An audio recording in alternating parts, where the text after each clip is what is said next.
The Ransome Kuti clan must stand as one. This is a great story you can't miss. Subscribe to this channel. A life story about Fumilayo Ransome Kuti. This story is inspired by true events that took place in Abeokuta between 1900 to 1955. She was born and by named Frances Abigail Olufumilayo Thomas on October 25, 1900 in Abeokuta, Nigeria. Her father, Mr. Thomas, was the son of a free slave who found their way in Egba land, and he was a farmer and educated. He called himself an agriculturalist. He was very popular in the locality and believed in the power of education. He told her about their history and hero past. Her father is a driving force of her life. He told her on how to push boundaries.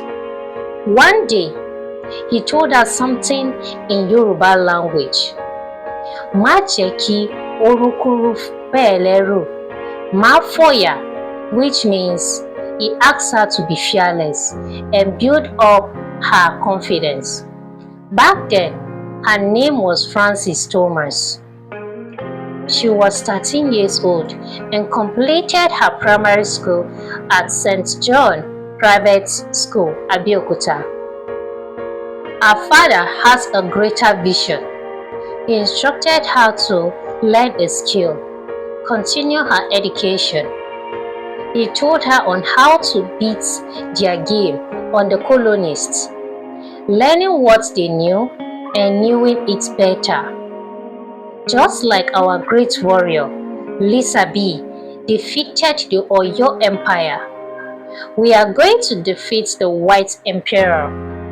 At that time, there was no female school at Abeokuta. She was the first female student in Abeokuta. Frances fell in love with the head boy of her school, Israel, and the relationship continued.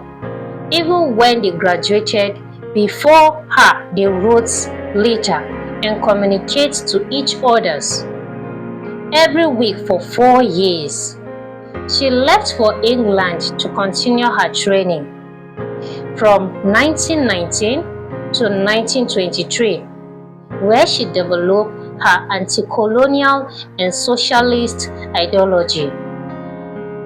Israel was promoted as Reverend Israel Ransome Kuti, Principal, while Frances in England, she received a cultural awareness, a sense of identity. By her being there, she meets family, hope, and loved ones. And in fact, she no longer goes with her English name again, Frances. Henceforth, she uses her middle name, Olufumilayo. After her study, she arrived home at Abeokuta, where she meets her beloved, Reverend Israel Ransome Kuti, a teacher, in 1925. He proposed to her and they both get married to each other.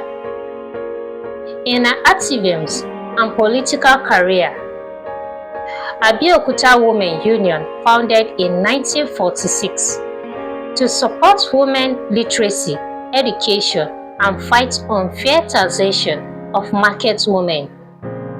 One fateful day, she went to the market for a certain woman who she did not see her son for some couples of days.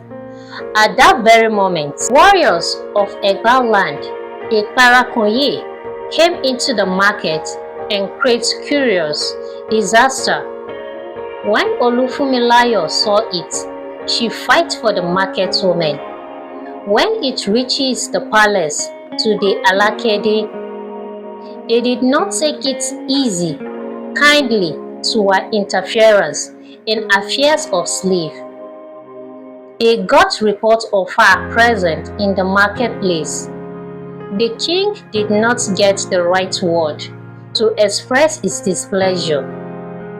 Some of the women in the marketplace were happy and celebrating, while others were angry because of fear of the Parakoye, who will come for them in a violent way.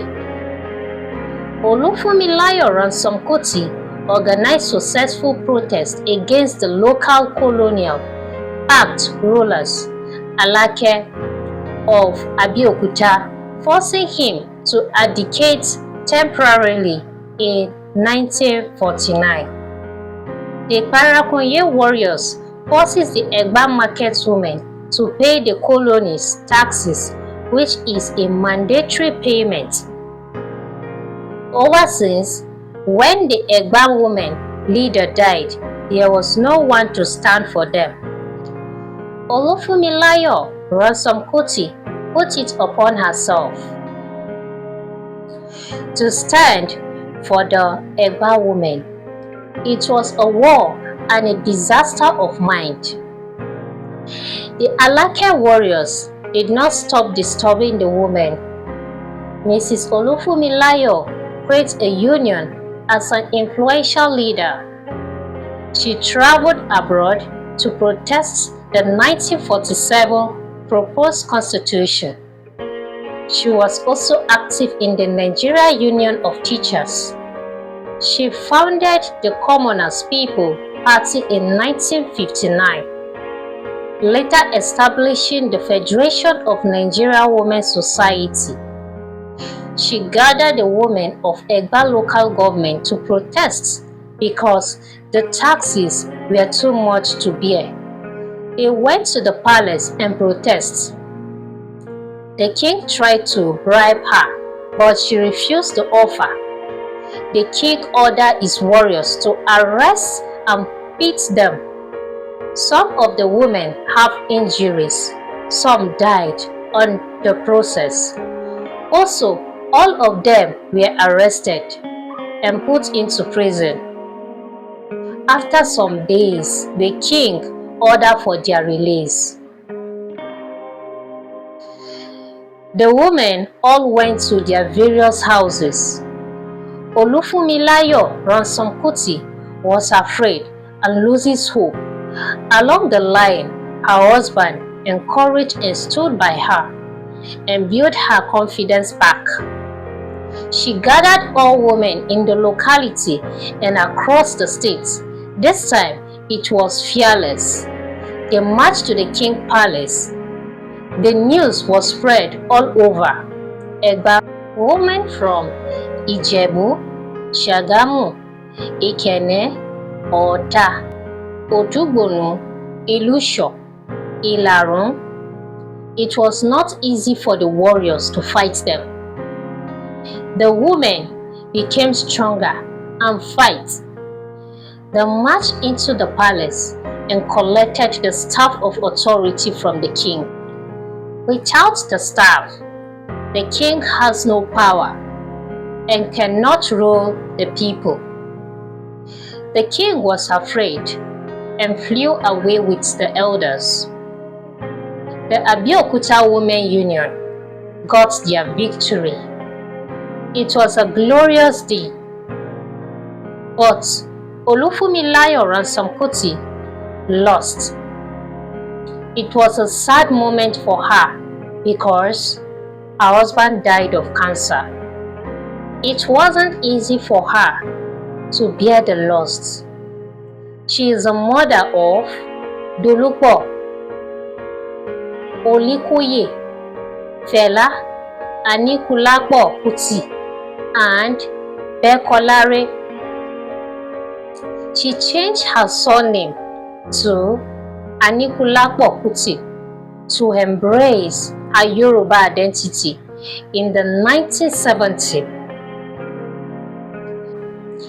The attack on February 18, 1977, roughly 1,000 armed soldiers attacked her son, Fela compound.